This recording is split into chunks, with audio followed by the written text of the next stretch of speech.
ஆண்டவராகிய இயேசு கிறிஸ்துவின் நாமத்தினாலே உங்கள் அனைவரையும் வாழ்த்தி வரவேற்கிறேன். இப்பொழுதும் நாங்கள் கிறிஸ்துமஸை கொண்டாடுகின்ற நாட்களிலே இருக்கின்றோம். பிரியமானவர்களே, இந்த உலகத்திலே அநேகர் எல்லா ஜனங்களும் கிறிஸ்துமஸை கொண்டாடும்படியாக ஆவலோடு காத்திருக்கிறார்கள் என்றால் வேதம் சொல்லுகிறது எல்லோருக்கும் மிகுந்த சந்தோஷத்தை உண்டாக்குகின்ற நற்செய்தி என்று. ஏனென்றால் கிறிஸ்துமஸ் ஏனென்றால் கிறிஸ்துவனுடைய பிறப்பு, தேவன் மனிதனானார் என்று சொல்லி விடைய தெரியாத அநேக காரியங்களுக்கு அவர் விடை தரும்படியாக இப்படியாக மனிதரானார் என்று இந்த வேதம் சொல்லுகிறது. பிரியமானவர்களே, நாங்கள் இன்றைய தினத்திலே இப்படியாக வேதத்தில் உள்ள வார்த்தைகளை தியானித்து நாங்கள் மகிழ்ச்சி அடைவோம், தேவனிடத்திலே கிட்டிச் செல்வோம். பிரியமானவர்களே, இதிலே மத்தேயு 2வது அதிகாரம் 1வது வசனத்திலிருந்து 6வது வசனம் வரைக்கும் நான் வாசிக்கிறேன். ஏரோது ராஜாவின் நாட்களில் ஜூதேயாவில் உள்ள பெத்லெஹேமிலே இயேசு பிறந்த பொழுது கிழக்கிலிருந்து சாஸ்திரிகள் எருசலேமுக்கு வந்து, யூதருக்கு ராஜாவாக பிறந்திருக்கிறவர் எங்கே? கிழக்கிலே அவருடைய நட்சத்திரத்தை கண்டு அவரை பணிந்து கொள்ள வந்தோம் என்றார்கள். ஏரோது ராஜா அதை கேட்ட பொழுது அவனும் அவனுடைய கூட எருசலேம் நகரத்தார் அனைவரும் கலங்கினார்கள். அவன் பிரதான ஆசாரியர், ஜனத்தின் வேதபாரகர் எல்லோரையும் கூடிவரச் செய்து, கிறிஸ்துவானவர் எங்கே பிறப்பார் என்று அவர்களிடத்திலே விசாரித்தான்.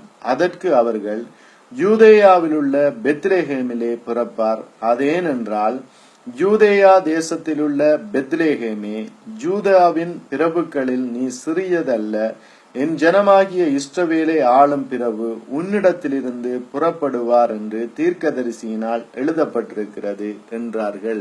ஆம் பிரியமானவர்களே, இப்படியாக ஆண்டவராகிய இயேசு கிறிஸ்து பிறந்த வேளையிலே கிழக்கிலிருந்து சாஸ்திரிகள் இப்படியாக எருசலேமுக்கு வந்தார்கள் என்று சொல்லி இப்படியாக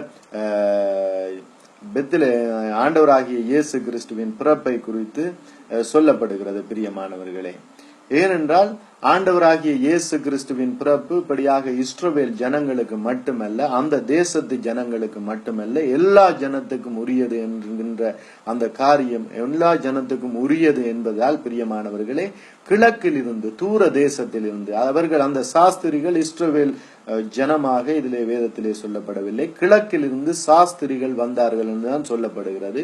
அவர்கள் புறஜாதிகளாக இருந்திருக்க வேண்டும். பிரியமானவர்களே, அவர்கள் கிழக்கில் இருந்து தூர தேசத்தில் இருந்து இப்படியாக புறப்பட்டு வருகிறார்கள். ஏனென்றால் அவர்களுக்கும் இப்படியாக அறிவிக்கப்படுகிறது, உலக ரட்சகர் இப்படியாக இஸ்ரவேல் எருசலேமிலே இப்படியாக அந்த பெத்லெஹேமிலே பிறந்திருக்கிறார் என்று சொல்லி, பிறப்பார் என்று சொல்லி அவர்களுக்கும் தீர்க்க தரிசனமாக அறிவிக்கப்பட்டிருக்க வேண்டும். பிரியமானவர்களே, அதன் நிமித்தமாக அவர்களும் இப்படியாக காத்திருந்தார்கள். இப்படியாக தேவன் மனிதனாக பிறப்பார், அவர்தான் எங்களை ரட்சிப்பார் என்று சொல்லி. அதன் நிமித்தமாக கிழக்கிலே அவர்களுக்கு ஒரு நட்சத்திரம், அவர்களுடைய தேசத்திலே இப்படியாக ஒரு நட்சத்திரம் தோன்றியதாக இந்த வேதம் சொல்லுகிறது. பிரியமானவர்களே, கிழக்கிலே அவருடைய நட்சத்திரத்தை நாங்கள் கண்டோம் என்று சொல்லி அந்த சாஸ்திரிகள் வருகிறார்கள். ஏனென்றால் அவர்கள் காத்திருக்க வேண்டும் இப்படியாக அந்த நட்சத்திரத்துக்காக. அந்த நட்சத்திரத்தை காணுகின்ற வேளையிலே, அந்த வேளையிலே தேவன் மனிதராக பிறப்பார் என்று அவர்கள் அறிந்திருந்தார்கள். பிரியமானவர்களே, அதன் நிமித்தமாக அந்த நட்சத்திரம் அவர்களுக்கு, அந்த சாஸ்திரிகளுக்கு வழிகாட்டி இப்படியாக செல்லுகின்றது. அவர்கள் அந்த நட்சத்திரத்தை இப்படியாக தொடர்ந்து வருகிறார்கள். அது இஸ்ரவேல் தேசமாக இருக்கின்றது. இஸ்ரவேல் தேசத்திலே அந்த எருசலேம் நகரமாக அது இருக்கிறது. அந்த வேளையிலே அந்த ராஜாவினிடத்திலே வந்து கேட்கிறார்கள், யூதருக்கு ராஜாவாக பிறந்திருக்கிறவர் எங்கே என்று சொல்லி. அவருடைய நட்சத்திரத்தை நாங்கள் கண்டோம், கிழக்கிலே கண்டோம் என்று சொல்லி, அந்த நட்சத்திரம் இந்த திசையாக இந்த இடத்தை தான் காட்டுகிறது என்று சொல்லி அந்த இடத்திலே ராஜாவை கேட்கிறார்கள். அவர்கள் எல்லோரும் கலங்குகிறார்கள். ஏனென்றால் யூதருக்கு ராஜாவாக பிறப்பவர் இந்த வேதத்திலே பைபிளிலே சொல்லப்பட்டிருக்கிறது என்று அந்த ஏரோதுக்கு தெரியும், அந்த ஜனங்களுக்கு தெரியும். பிரியமானவர்களே, அதன் நிமித்தமாக அந்த ஏரோது ராஜா ஜனங்களையும் வேத பாரகர்களை, வேதத்தை நன்கு படித்த பண்டிதர்களையும் இப்படியாக கூப்பிடுகிறார். கிறிஸ்துவானவர் எங்கே பிறப்பார் என்று இந்த வேதம் சொல்லுகிறது. ஏனென்றால் இந்த சாஸ்திரிகள் வந்து இப்படியாக சொல்லுகிறார்களே என்று சொல்லி. அப்பொழுது அந்த வேதபாரகர்கள் ஜனங்கள் சொல்லுகிறார்கள், கிறிஸ்துவானவர் பெத்லெஹேமிலே பிறப்பார் என்று தீர்க்க தரிசனமாக சொல்லப்பட்டிருக்கிறது, தாவீதின் சந்ததியிலே பிறப்பார் என்று தீர்க்க தரிசனமாக சொல்லப்பட்டிருக்கிறது ராஜாவே என்று சொல்லி அந்த இடத்திலே சொல்லுகிறார்கள். பிரியமானவர்களே, அது நிமித்தமாக ஆண்டவராகிய இயேசு கிறிஸ்துவின் பிறப்பு இந்த உலகத்தில் உள்ள எல்லா ஜனங்களுக்கும் உரிய ஒரு நற்செய்தி பிரியமானவர்களே. ஏனென்றால் இந்த உலகத்திலே நாங்கள் பார்த்தோமாக இருந்தால் அநேக ஜனங்கள் விடை தெரியாமல் இருந்தார்கள் பிரியமானவர்களே. இந்த உலகத்திலே எங்களுடைய தேசத்திலும் சரி, இப்படியாக எல்லா தேசங்களிலும் ஒரு விடை தெரியாமல் மனிதன் பிறக்கின்றான், இப்படியாக இறக்கின்றான், அதற்கு பின்பு என்ன நடக்கும் என்று அவர்களுக்கு தெரியாது பிரியமானவர்களே. அப்படியாக விடை தெரியாமல் இருந்த வேளையிலே தான் இந்த உலகத்திலே அநேக இடங்களிலே நாங்கள் ஆதி காலங்களிலே முற்காலங்களிலே நாங்கள் பார்ப்போமாக இருந்தால் அநேகப்படியாக முனிவர்களாக தவக்கோலம் பூண்டவர்களாக இந்த காடுகள் மேடுகள் என்று சொல்லி அப்படியாக போய்விடுவார்கள் பிரியமானவர்களே. தவம் செய்யும்படியாக அவர்களுக்கு விடை தெரியும்படியாக தவம் செய்தாலாவது கடவுளுப்படியாக வெளிப்படுத்துவார் என்று, தங்களுக்கு மரணத்துக்கு பிறகு என்ன வாழ்வு, இல்லாட்டிக்கு மரித்தால் அவ்வளவுதானா என்று சொல்லி அவர்களுக்கு தெரியாத நிமித்தம் இப்படியாக தவக்கோலம் பூண்டவர்களாக தங்களுடைய வாழ்க்கையை வெறுத்து இப்படியாக முனிவர்களாக காடுகளுக்கு போய் தவம் செய்தவர்களாக அப்படியே அவர்கள் காடுகளிலே இருந்து தங்களுடைய வாழ்க்கையை முடித்தவர்களாக இருக்கின்றார்கள். அப்படி இருந்தவர்கள் இந்த சாஸ்திரிகளை பார்த்தோமாக இருந்தால் அவர்களும் இப்படியாக விடை தெரியாமல் இருந்தவர்களாக இருந்திருப்பார்கள். அப்படிப்பட்டவர்களுக்கு தான் தேவன் வெளிப்படுத்துகிறார், நீங்கள் இதோ புறப்பட்டு செல்லுங்கள், அங்கே யூதருக்கு ராஜாவாக பிறந்திருக்கிறார், அவர்தான் இந்த உலக ரட்சகர், அவர்தான் தேவனுடைய குமாரன் என்று சொல்லி அந்த சாஸ்திரிகளுக்கு வெளிப்பட்டதன் நிமித்தமாக அவர்கள் வருகிறார்கள் பிரியமானவர்களே. அப்படியாக ஏனென்றால் அவர்களுக்கு மட்டுமல்ல மந்தை மேய்ப்பர்களுக்கும் ஆண்டவருடைய பிறப்பை குறித்து அறிவிக்கப்பட்டதாக இந்த வேதம் சொல்லுகிறது பிரியமானவர்களே. இதிலே நாங்கள் லூர்கா 2வது அதிகாரத்தை எடுத்துக்கொள்ளுவோம். லூர்கா 2வது அதிகாரத்திலே 1வது வசனத்திலிருந்து நாங்கள் வாசிப்போம் பிரியமானவர்களே. அந்த நாட்களில் உலகமெங்கும் குடிமதிப்பு எழுதப்பட வேண்டும் என்று அகஸ்து ராஜனால் கட்டளை பிறந்தது என்று சொல்லி இது ஒரு இந்த காரியத்தை சுட்டிக்காட்டப்பட்டிருக்கிறது பிரியமானவர்களே. உலகெங்கும் குடிமதிப்பு எழுத வேண்டும் என்று அகஸ்து ராஜனால் கட்டளையிடப்பட்ட அந்த நாளிலே இந்த காரியங்கள் சம்பவிக்கிறது பிரியமானவர்களே. இதிலே நாங்கள் பார்ப்போம். லூர்கா 2வது அதிகாரம் 8வது வசனத்திலிருந்து நாங்கள் 14வது வசனம் வரைக்கும் வாசிப்போம். அப்பொழுது அந்த நாட்டிலே மேய்ப்பர்கள் வயல்வெளியில் தங்கி ராத்திரியிலே தங்கள் மந்தையை காத்து கொண்டிருந்தார்கள். அவ்வேளையிலே கர்த்தருடைய தூதன் அவர்களிடத்தில் வந்து நின்றான். கர்த்தருடைய மகிமை அவர்களை சுற்றிலும் பிரகாசித்தது. அவர்கள் மிகவும் பயந்தார்கள். தேவதூதன் அவர்களை நோக்கி, பயப்படாதிருங்கள், இதோ எல்லா ஜனத்துக்கும் மிகுந்த சந்தோஷத்தை உண்டாக்கும் நற்செய்தியை உங்களுக்கு அறிவிக்கிறேன். இன்று கர்த்தராகிய கிறிஸ்து என்னும் இரட்சகர் உங்களுக்கு தாவீதினூரிலே பிறந்திருக்கிறார். பிள்ளையை துணிகளில் சுற்றி முன்னணையிலே கிடத்தி இருக்க காண்பீர்கள். இதுவே உங்களுக்கு அடையாளம் என்றான். அந்த கணமே பரமசேனையின் திரள் அந்த தூதனுடனே தோன்றி, உன்னதத்தில் இருக்கிற தேவனுக்கு மகிமையும் பூமியிலே சமாதானமும் மனுஷர் மேல் பிரியமும் உண்டாவதாக என்று சொல்லி தேவனை துதித்தார்கள். ஆம் பிரியமானவர்களே, மந்தை மேய்ப்பர்களுக்கு அறிவிக்கப்படுகிறது. ஏனென்றால் ஆண்டவராகிய இயேசு கிறிஸ்துவின் பிறப்பு இந்த உலகம் எங்கும் எல்லா ஜனங்களுக்கும் அறிவிக்கப்பட வேண்டும் என்பதற்காகவே சாஸ்திரிகளுக்கு அறிவிக்கப்பட்டது பிரியமானவர்களே. சாஸ்திரிகள் அவர்கள் புறப்பட்டு சென்று இப்படியாக இந்த உலகெங்கும் அவர்கள் சொல்லி இருப்பார்கள். ஏனென்றால் தேவனுடைய குமாரன் இப்படியாக, தேவன் மனிதனாக குமாரனாக இப்படியாக பிறந்திருக்கிறார் என்று சொல்லி அவர்கள் அறிவிப்பார்கள் பிரியமானவர்கள். மந்தை மேய்ப்பர்களை எடுத்துக்கொண்டோமாக இருந்தால் இஸ்ரவேலிலே மந்தை மேய்ப்பு தொழில் என்பது அவர்களுக்கு ஒரு பிரதானமான ஒரு தொழிலாக இருந்தது.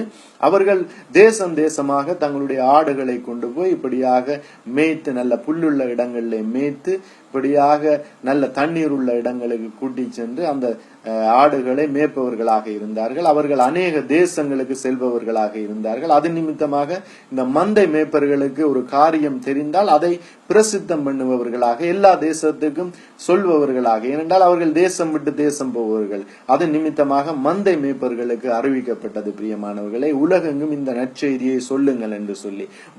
விடை தெரியாமல் இருந்த ஜனமே எல்லோரும் விடையை அறிந்து கொள்ளுங்கள் என்று சொல்லி ஆண்டவராகிய இயேசு கிறிஸ்து இப்படியாக தாவீதின் ஊரிலே உங்களுக்கு பிறந்திருக்கிறார் எல்லா ஜனத்திற்கும். அது இன்று நாங்கள் பார்ப்போமாக இருந்தால் உலகத்திலே அநேக மதங்கள் இருக்கிறது.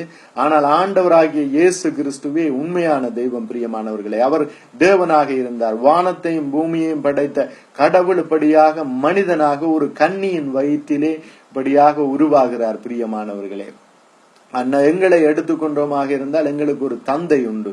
ஆனால் ஆண்டவராகிய இயேசு கிறிஸ்துவுக்கு தந்தை அந்த பிதாவை பிரியமானவர்களே, அந்த பரிசுத்த தெய்வம் பிரியமானவர்களே. தேவனாலே தேவ ஆவியினாலே அந்த கன்னி மரியால் கற்பந்தரிக்கப்படுகிறாள். அப்படியாக பரிசுத்தமான ஒரு பிறப்பு அந்த இடத்திலே நடைபெறுகிறது பிரியமானவர்களே. பரிசுத்தமான பிறப்பு, தேவனுடைய பிறப்பு பரிசுத்தமாக இருக்கிறது. தேவனுடைய குமாரனுடைய பிறப்பு பிரியமானவர்களே. விடை தெரியாம இருந்த ஜனங்களுக்கெல்லாம் விடை கொடுக்கப்படுகிறது. அவர் இந்த பூமியிலே வந்து பிறந்து மனிதனாக பிறந்து இப்படியாக பிரசங்கிக்கிறார் பிரியமானவர்களே. மறுபிறப்பை குறித்து மறு ஜென்மத்தை குறித்து பிரியமானவர்களே. இந்த மனித வாழ்வுக்கு பிறகு ஒரு வாழ்க்கை இருக்கு, அது நித்திய ஜீவன் என்று சொல்லி அந்த நித்திய ஜீவனிலே பிரவேசிக்க வேண்டும் என்றால் பரிசுத்த வாழ்வு வாழ வேண்டும். அந்த பரிசுத்தமான வாழ்வு தேவனுடைய உதவி இல்லாமல் நாங்கள் வாழ முடியாது. தேவனிடத்திலே கேட்டு பெற்றுக் கொள்ள வேண்டும் என்று சொல்லி இப்படியாக உன்னதத்துக்குரிய காரியங்களை குறித்து பிரசங்கிக்கிறார் பிரியமானவர்களே. அதான் வேதம் சொல்லுகிறது பிரியமானவர்களே. அப்போஸ்தலர் 17வது அதிகாரம் 28வது வசனம் சொல்லுகிறது பிரியமானவர்களே. ஏனெனில் அவருக்குள் நாம் பிழைக்கிறோம், அசைகிறோம், இருக்கிறோம். அப்படியே உங்கள் புலவர்களிலும் சிலர் நாம் அவருடைய சந்ததியார் என்று சொல்லி இருக்கிறார்கள் என்று. ஆம் பிரியமானவர்களே, இன்று நாங்கள் உலகத்திலே உள்ள அநேக சந்ததிகளை நாங்கள் எடுத்துக்கொண்டோமாக இருந்தால் இந்த உலகத்திலே அநேக தேசங்கள் இருக்கிறது. அந்த தேசங்களிலே இருக்கின்ற புலவர்கள் எல்லோரும் ஆண்டவராகிய இயேசு கிறிஸ்துவின் பிறப்பை குறித்து பாடியிருக்கிறார்கள். ஆண்டவராகிய இயேசு கிறிஸ்து தான் உண்மையான தெய்வம் என்பதை குறித்து பாடியிருக்கிறார்கள் பிரியமானவர்களே. இன்று நாங்கள் ஏன் எல்லா தேசங்களையும் நாங்கள் எடுத்துக்கொள்ள வேண்டும்? எங்களுடைய தேசத்தை நாங்கள் எடுத்துக்கொள்வோம். இந்திய தேசம், இலங்கை தேசம், எங்களுடைய மொழி பேசுகின்ற தேசங்களை நாங்கள் எடுத்துக்கொண்டோமாக இருந்தால் அந்த தேசங்களிலே வாழுகின்ற புலவர்கள் எல்லோரும் ஆண்டவராகிய இயேசு கிறிஸ்துவினுடைய பிறப்பை குறித்து ஆண்டவராகிய இயேசு கிறிஸ்து தான் மெய்யான தெய்வம் என்று சொல்லி பாடியிருக்கிறார்கள். ஆண்டவராகிய இயேசு கிறிஸ்து பிறப்பதற்கு முன்பு வாழ்ந்த புலவர்கள், ஆண்டவராகிய இயேசு கிறிஸ்து பிறந்ததற்கு பின்பதாக வாழ்ந்த புலவர்கள் எல்லோரும் ஆண்டவராகிய இயேசு கிறிஸ்துவே மெய்யான தெய்வம், அவர் மனிதனாக பிறந்தார், தேவன் மனிதனாக பிறந்தார் என்று சொல்லி இப்படியாக பாடியிருக்கிறார்கள் பிரியமானவர்களே. ஔவையார் இப்படியாக பாடியிருக்கிறார், அகத்தியர் இப்படியாக திருவள்ளுவர் என்று சொல்லி அநேகர் பாடியிருக்கிறார்கள் பிரியமானவர்களே. நாங்கள் ஆராய்ந்து பார்த்தோமாக இருந்தால் இந்த வேதத்திலே, இந்த பைபிளிலே சொல்லப்பட்ட காரியங்களை அவர்களும் சொல்லுகிறார்கள். ஏனென்றால் அவர்களுக்கும் வெளிப்படுத்தப்பட்டது பிரியமானவர்களே. எங்களுடைய சந்ததியாருக்கும் எங்களுடைய தமிழ் சந்ததிக்கும் ஆண்டவராகிய இயேசு கிறிஸ்துவே தெய்வமாக இருக்கிறார் பிரியமானவர்களே. அது நிமித்தமாகத்தான் இந்த கிறிஸ்துமஸை இந்த உலகத்திலே எல்லோரும் கொண்டாடுகிறார்கள். ஏனென்றால் அந்த இடத்திலே மந்தை மேய்ப்பர்களுக்கு தேவதூதர்கள் வந்து சொல்லுகிறார்கள், தேவன் மனிதனாக பிறந்திருக்கிறார் என்று சொல்லி அந்த இடத்திலே சொல்லப்படுகிறது. எல்லா ஜனங்களுக்கும் மிகுந்த சந்தோஷத்தை உண்டாக்கும் நற்செய்தியை உங்களுக்கு அறிவிக்கிறேன் என்று பிரியமானவர்களே. அது நிமித்தமாக இந்த தெய்வத்தை நாங்கள் வணங்க வேண்டியவர்களாக இருக்கின்றோம். இந்த ஆண்டவராகிய இயேசு கிறிஸ்துவினுடைய பிறப்பை குறித்து நாங்கள் மனமகிழ்ச்சி உள்ளவர்களாக இருக்க வேண்டும் பிரியமானவர்களே. ஏனென்றால் அவர் எங்களை வழிநடத்துகிற தெய்வம், எங்களுக்கு விடை அளிக்கிற தெய்வம், இந்த மரண சரீரத்திலிருந்து எங்களை விடுவிப்பவராக இருக்கிறார். அவரை ஏற்றுக்கொண்டவர்கள் எத்தனை பேர்களோ அத்தனை பேர்களும் தேவனுடைய புத்திரர்களாகும்படியாக தேவன் அவர்களுக்கு அதிகாரம் கொடுத்திருக்கிறார். அது நிமித்தமாக நாங்கள் அவரை ஏற்றுக்கொள்வோம் பிரியமானவர்களே. அவரை ஆண்டவராகிய இயேசு கிறிஸ்துவை நாங்கள் இரட்சகராக, எங்களை மீட்பவராக, எங்களை காப்பாற்றுபவராக நாங்கள் ஏற்றுக்கொள்ளுகின்ற வேளையிலே தேவனுக்கு புத்திரர்களாக நாங்கள் மாறுகிறோம் பிரியமானவர்களே. அது நிமித்தமாக நாங்கள் மரணத்தை குறித்து பயப்பட தேவையில்லை. ஏனென்றால் இந்த பூமியிலே நாங்கள் வாழ்ந்து முடித்ததற்கு பின்பதாக எங்களுக்கு ஒரு நல்ல ஒரு வாழ்க்கையை எங்களுக்கு தருகிறார் பிரியமானவர்களே. அப்படிப்பட்ட தெய்வத்தை நாங்கள் இப்படியாக போற்றுவோம், பாடுவோம். இந்த கிறிஸ்துமஸ் தினங்களிலே நாங்கள் வாழுகின்ற வேளையிலே நாங்கள் சந்தோஷப்படுவோம் பிரியமானவர்களே. அந்த எங்களுக்கு பிரயோஜனமற்றவையை, எங்களை காப்பாற்றாத காரியங்களை, அந்த கிரியைகளை நாங்கள் புறம்பே தள்ளிவிட்டு ஆண்டவராகிய இயேசு கிறிஸ்துவை ஏற்றுக்கொள்வோம் பிரியமானவர்களே. அவரே இரட்சகர், அவரே காப்பாற்றுபவர். எந்த ஒரு சூழ்நிலையிலே நாங்கள் இருந்தாலும் எங்களை காப்பாற்ற வல்லவர் ஆண்டவராகிய இயேசு கிறிஸ்துவே பிரியமானவர்களே. அதன் நிமித்தமாக நாங்கள் சந்தோஷப்படுவோம், கிறிஸ்துமஸை மனமகிழ்ச்சியோடு கொண்டாடுவோம். எங்களுடைய தேவன் இப்படியாக மனிதனாக பிறந்த இந்த நாளை நாங்கள் கொண்டாடி இப்படியாக புகழுவோம் பிரியமானவர்களே. தேவன் தாமே உங்களை ஆசீர்வதிப்பார். எப்படிப்பட்ட பிரச்சனையிலே நீங்கள் இருந்தாலும் அந்த பிரச்சனையில இருந்து என்னுடைய தேவன், எங்களுடைய தேவன் இப்படியாக மீட்க வல்லவராயிருக்கிறார். ஏனென்றால் வேதம் சொல்லுகிறது அவரே இரட்சகர் என்று. இரட்சகர் என்றால் காப்பாற்றுபவர். அவர் பிறந்து விட்டார் பிரியமானவர்களே. ஆண்டவராகிய இயேசு கிறிஸ்து பிறந்து விட்டார். அதன் நிமித்தமாக நாங்கள் கலங்கி தவிக்க தேவையில்லை. ஆண்டவர் தாமே உங்கள் அனைவரையும் ஆசீர்வதிப்பாராக. கிறிஸ்துமஸை சந்தோஷத்தோடு கொண்டாடுங்கள். ஆண்டவராகிய இயேசு கிறிஸ்து இந்த வேதத்திலே என்னத்தை சொல்லி இருக்கிறாரோ அதை நாங்கள் பின்பற்றுவோம் பிரியமானவர்களே. பரிசுத்த வாழ்க்கைக்குள்ளே நாங்கள் கடந்து செல்லுவோம். இந்த பூமியிலே நாங்கள் வாழுகின்ற நாட்களிலே நாங்கள் ஜெயமாக வாழுவோம். இந்த பாவங்களை எதிர்த்து வாழுவோம். இந்த பூமியிலே நாங்கள் வாழ்க்கையை முடித்துக் கொள்ளுகின்ற வேளையிலும் அந்த முடிவிலிருந்து வேறொரு வாழ்க்கை, சந்தோஷமான வாழ்க்கை, இப்படியாக முடிவில்லாத வாழ்க்கை, நித்திய ஜீவன், நித்திய வாழ்க்கை எங்களுக்கு தர தேவன் காத்து கொண்டிருக்கிறார் பிரியமானவர்களே. அதன் நிமித்தமாக நாங்கள் உண்மைகளை அறிந்தவர்களாக அந்த நித்தியத்தின் உன்னதமான வாழ்க்கையை தேவன் வைத்திருக்கிறார் என்கின்ற அந்த சந்தோஷத்தோடு நாங்கள் கிறிஸ்துமஸை கொண்டாடி நாங்கள் எங்களுடைய தேவனுக்குள்ளே மனமகிழ்ச்சியா இருப்போம் பிரியமானவர்களே. தேவன் தாமே உங்களை ஆசீர்வதிப்பாராக. Happy Christmas. God bless you. Bye.